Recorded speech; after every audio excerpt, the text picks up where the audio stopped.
Nggak ada penolakan, semuanya baik, semua baik, itu berita hoax semuanya. Tidak ada yang disuruh, semuanya itu balik lagi. Saya bertemu dengan Ibu Megawati untuk pertama kalinya sebagai ketua umum. Jadi saya menjelaskan kepada beliau kalau sekarang saya adalah ketua umum Partai Solidaritas Indonesia. Baik, alhamdulillah semua baik. Nggak ada penolakan, semuanya baik, semua baik, itu berita hoax semuanya. Bu Mega menerima saya dengan sangat baik.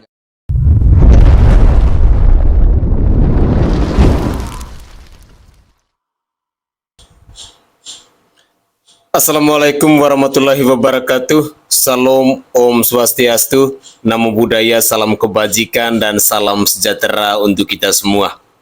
Saudaraku sebangsa dan setanah air, para penonton kanal YouTubeku yang sangat saya hormati dan sangat saya cintai.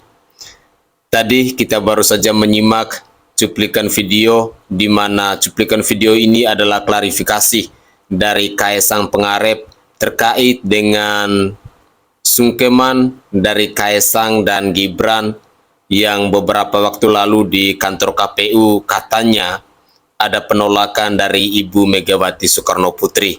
Ternyata itu semua adalah sebuah berita bohong atau berita hoax. Saudara, momen ini ramai diperbincangkan di media sosial.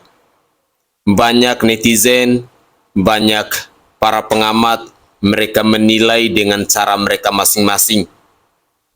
Ketika kita mendengar penjelasan dari Kaisang Pangarep tadi, bahwa dia pergi bertemu lagi dengan Ibu Megawati untuk menjelaskan bahwa dia adalah ketua partai PSI saat ini, apakah saya secara pribadi berpikir ya, apakah Ibu Megawati itu gaptek ya?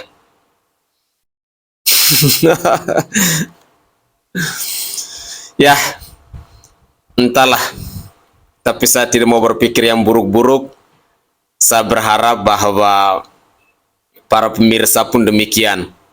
Karena saya secara pribadi merasa yakin Ibu Megawati pasti tahu bahwa Ketua Umum PSI saat ini adalah Kaisang Pangarep, anaknya Presiden Joko Widodo.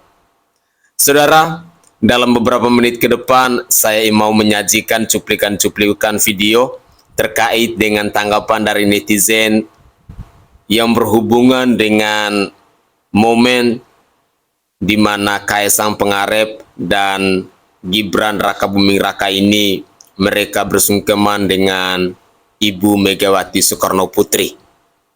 Untuk lebih jelasnya, bagaimana tanggapan-tanggapan dari netizen, mari kita bersama-sama menyimak cuplikan-cuplikan video berikut ini.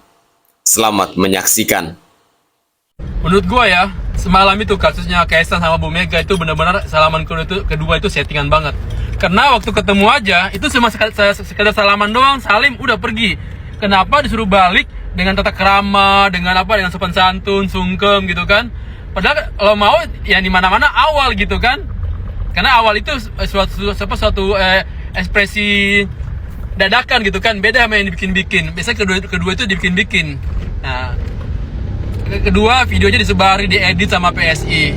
Tujuannya apa? Memframing gitu kalau Ibu Mega, mereka ini sopan, anak muda ini sopan, santun gitu kan. Padahal kita harus menilai dari video awalnya aja. Assalamualaikum warahmatullahi wabarakatuh.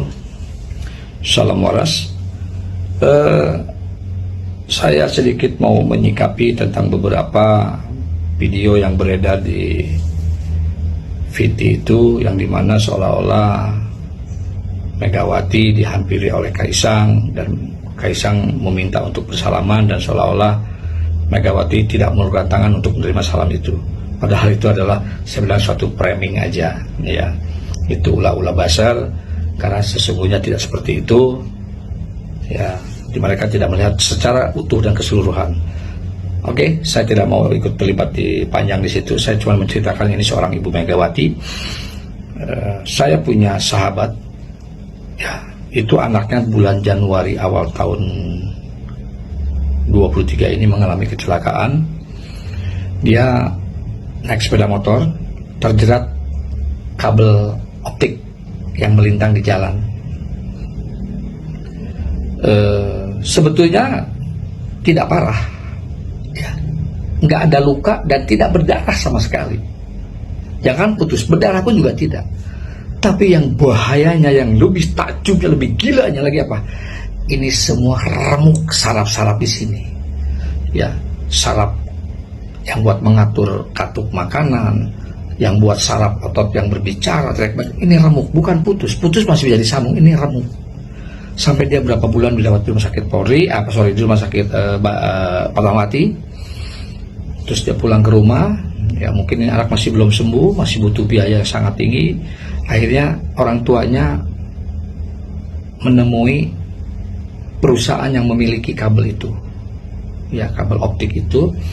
Nah, saya singkat cerita, saya tidak mau panjang lebar, seolah-olah dia tidak menemukan titik temu, ya, sampai akhirnya itu viral. Sempatlah 2-3 bulan yang lalu itu viral, ya, semua media sosial meliput.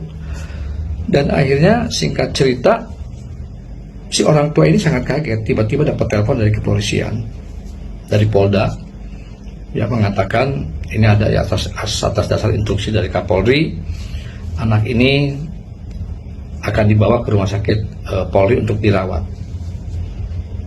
Dia juga kaget gitu. Akhirnya singkat cerita, akhirnya memutuskan, oke, sudah disiapkan semua polisi, ambulans semua, Polreder semua dibawa. Akhirnya dibawa ke rumah sakit Polri. Nah, setelah itu saya besuk. Begitu besuk, saya datang. Kamarnya luar biasa. Ini bukan VIP lagi, saya bilang, ini Presiden Suite. Saya udah nggak ngebayang berapa per malam. Ternyata apa? Alhamdulillah, sahabat saya ini, teman saya ini mengatakan ini semua ditanggung oleh kepolisian, yang dimana atas dasar instruksi dari Pak Kapolri. Ya, saya berharap cepat sembuh, kuat ya Mas. Nah, oke. Cuman saya lebih kagetnya lagi. Jadi saya duduk berbincang, tiba-tiba orang tuanya mengatakan, ini kemarin Mahfud MD duduk di sini nih, jenguk ke sini, seorang Menko Polkam. Oke. Panjang lebar cerita, oke. Dan kemarin pun juga, sebelumnya juga datang, yaitu staf ajudannya Ibu Megawati. Nih, dia memberikan buku. Nanti akan saya tayangkan videonya di akhir VT saya ini. Dia memberikan buku ini, dan saya lihat, saya baca tulisannya, memang betul tulisan Ibu Megawati. Dan saya luar biasa, tulisan Ibu Megawati itu masih pakai ejahan lama gitu kan. Oke.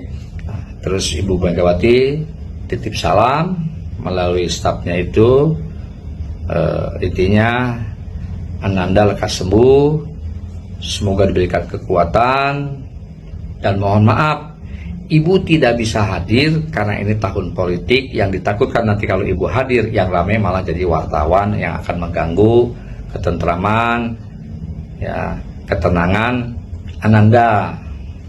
Oke. Seiring waktu itu sudah berjalan sekian lama, sampai saya bilang apa?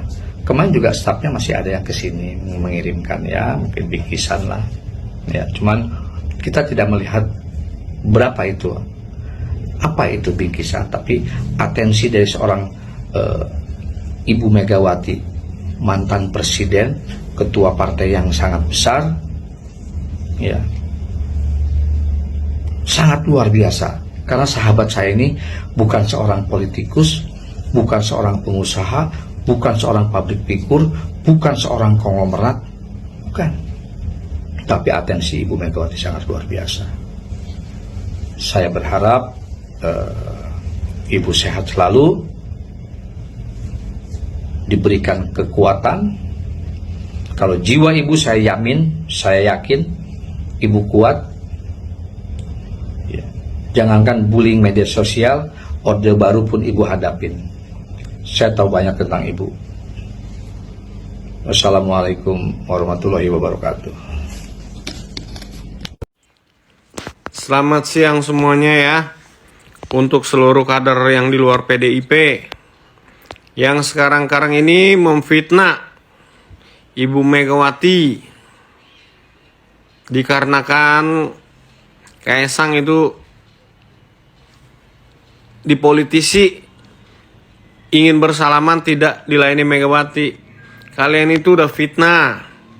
Lihat video yang pertama, mereka kakak beradik tuh sudah disalami sama Ibu Megawati. Juga di sebelahnya ada Pak Ganjar, ya, capres dari PDIP.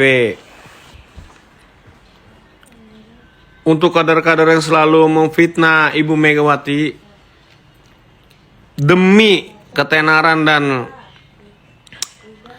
supaya dilihat orang bagaimana gitu ya, supaya konten kalian tuh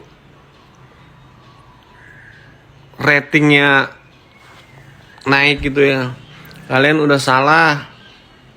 Ingat ya, Ibu Megawati itu juga presiden sebelum presiden yang sekarang-sekarang ini, dan partainya itu sudah dipakai untuk kendaraan politik yang menguntungkan untuk Pak Jokowi sekarang-sekarang ini.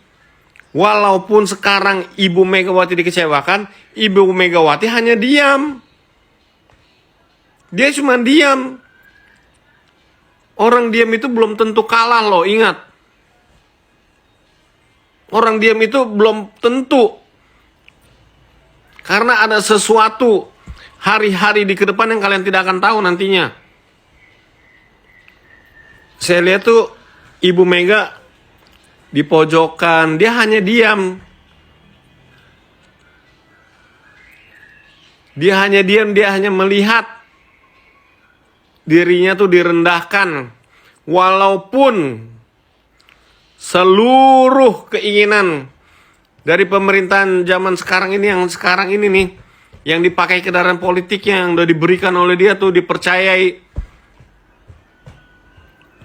memberikan kekecewaan dan pengkhianatan gitu, yang sudah terlihat lah secara kasat mata dan kebatinan kalian masing-masing lah. Lihat dari putranya, tidak jadi ini, tidak tegak lurus jadi ini. Ibu Megawati hanya diam. Terus tiba-tiba partainya ya seperti dikhianati lah. Urusan pribadi itu jangan dicampuri dengan pemerintahan. Ya. Urusan rumah tangga itu beda. Jangan disatukan. Ibu Megawati itu kalau sama kadernya apa adanya bicaranya.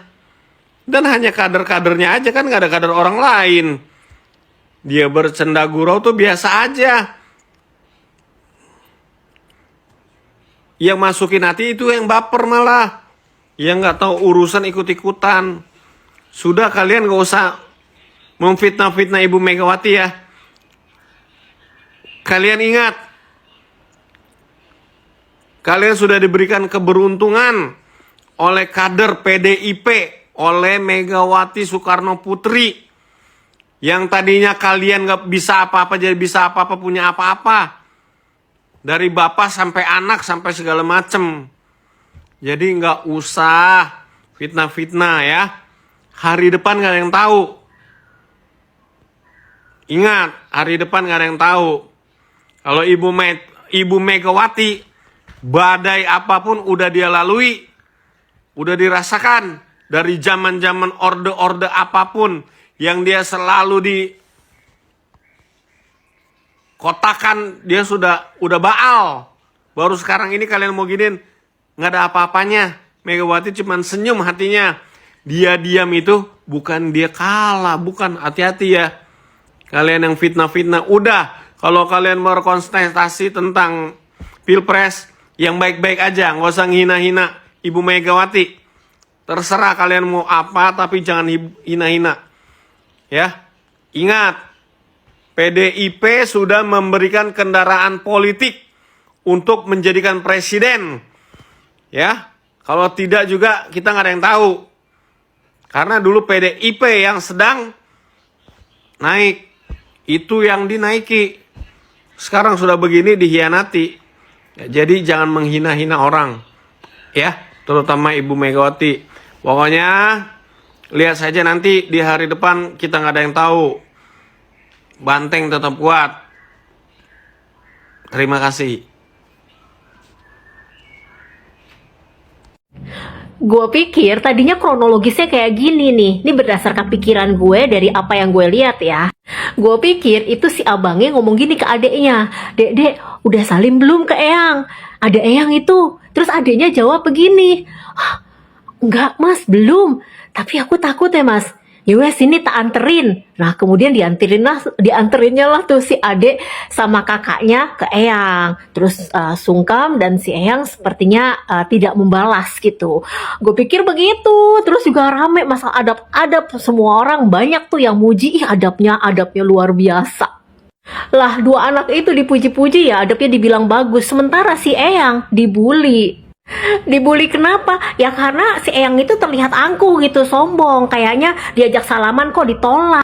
Untungnya gue kan masih scroll-scroll TikTok nih. Ternyata ada video sebelum kejadian video itu.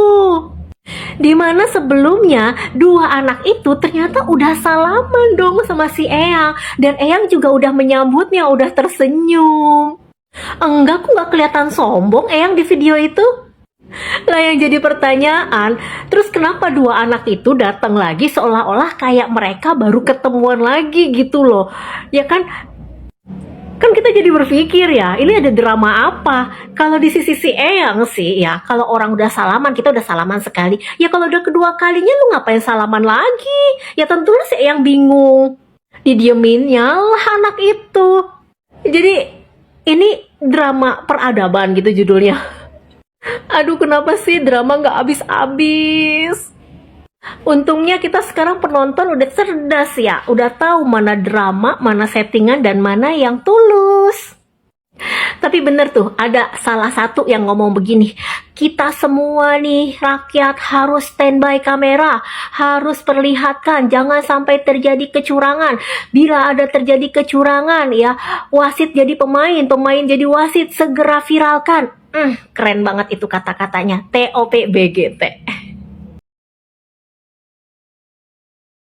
Oke guys, itulah cuplikan-cuplikan video yang bisa saya persembahkan ke hadapan pemirsa sekalian. Satu hal yang mau saya katakan bahwa surga itu ada di telapak kaki dari seorang ibu. So, jangan pernah menyakiti hati seorang ibu. Pasti Anda akan mendapatkan karma atau kualat. Begini ceritanya. Pada awalnya, Gibran sama Kaesang itu mereka sudah bersalaman dengan Ibu Megawati. Dan Ibu Megawati pun menyambut mereka dengan baik. Itu yang pertama. Lalu terjadi lagi pada momen yang kedua. Ini saya pun secara pribadi patut dipertanyakan. Ada apa maksudnya? Tentu punya maksud tertentu, ada udang di balik batu yang secara logika tidak masuk di akal. Sudah jabat tangan yang pertama, lalu harus maju lagi yang kedua. Menurut penjelasan dari Kaesang, Ketua Umum PSI ini, dia mengatakan bahwa dalam momen jabat tangan yang kedua itu, dia pergi dan berlutut di depan Ibu Megawati sembari memberitahukan kepada Ibu Megawati bahwa saat ini Kaesang adalah Ketua Umum PSI. Gitu ya. Tetapi ketika kita berpikir kembali menggunakan logika akal sehat kita, apa iya sejak awal setelah hari pertama, hari kedua Kaesang terdaftar sebagai anggota, sebagai kader dari PSI, lalu hari ketiga tiba-tiba Kaesang dipilih menjadi Ketua Umum PSI, apakah Ibu Megawati tidak tahu? Saya sangat yakin dan percaya bahwa apa yang disampaikan oleh Kaisang ini tidak masuk di akal juga. Karena yang jelas dan yang pastinya Ibu Megawati sudah tahu bahwa ketua umum saat ini adalah Kaisang Pangarep. Tetapi saya tidak tahu apakah ini sebuah framing politik atau sebuah trik yang mau dipublikasikan ke media sosial, atau framing yang ada maksud dan tujuan tertentu. Saya sebagai rakyat jelata tidak tahu. Tapi yang jelas bahwa dalam momen itu Kaisang dan Gibran itu pergi ketemu dengan Ibu Megawati 2 kali. Yang pertama, Ibu Megawati bersalaman dengan mereka seperti biasanya, say hello dan lain sebagainya. Lalu momen yang kedua ini, di mana Kaisang diantar oleh kakaknya Gibran, lalu tiba-tiba Kaisang itu berlutut di depan Ibu Megawati dan cuman mengatakan bahwa saya saat ini adalah ketua umum PSI. Cuman itu aja. Dari momen ini atau dari peristiwa ini, ramai di media sosial, banyak orang-orang yang menghujat, banyak orang-orang yang mengatakan bahwa Ibu Megawati itu terlalu sombong, Ibu Megawati itu terlalu angkuh, dan lain sebagainya. Halo? Kalau kita mau katakan Ibu Megawati itu sombong, Ibu Megawati itu angkuh, mungkin benar apa yang dikatakan oleh netizen tadi, bahwa keluarga Presiden Joko Widodo tidak akan menjadi apa-apa. Dan juga Bapak Presiden Joko Widodo masih menjadi tukang kayu di Solo. Anak-anaknya juga masih menjadi penjual martabak dan lain sebagainya. Mari kita gunakan akal sehat kita. Jangan kita menilai seorang dari rasa benci, dari rasa iri hati, dari rasa emosi, karena itu akan menghasilkan hal-hal yang tidak baik. Gunakanlah hati nurani kita, berpikirlah dengan menggunakan logika akal sehat kita, maka kita akan menemukan sebuah jawaban yang benar. Sekali lagi saya tegaskan, jangan pernah mencoba untuk menyakiti hati seorang ibu. Karena karmanya sangat luar biasa. Saudaraku sebangsa dan setanah air, semoga saja cuplikan-cuplikan video tadi bisa menginspirasi kita semuanya, bisa menyadarkan kita.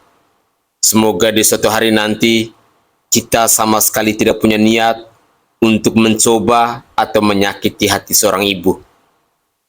Surga ada di telapak kaki ibu. Karma pala dari seorang ibu itu sangat luar biasa.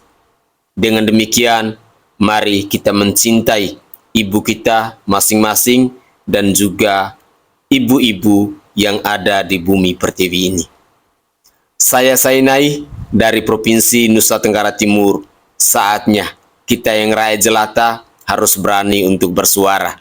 Salam hormat, salam NKRI, dan salam Pancasila untuk kita semua.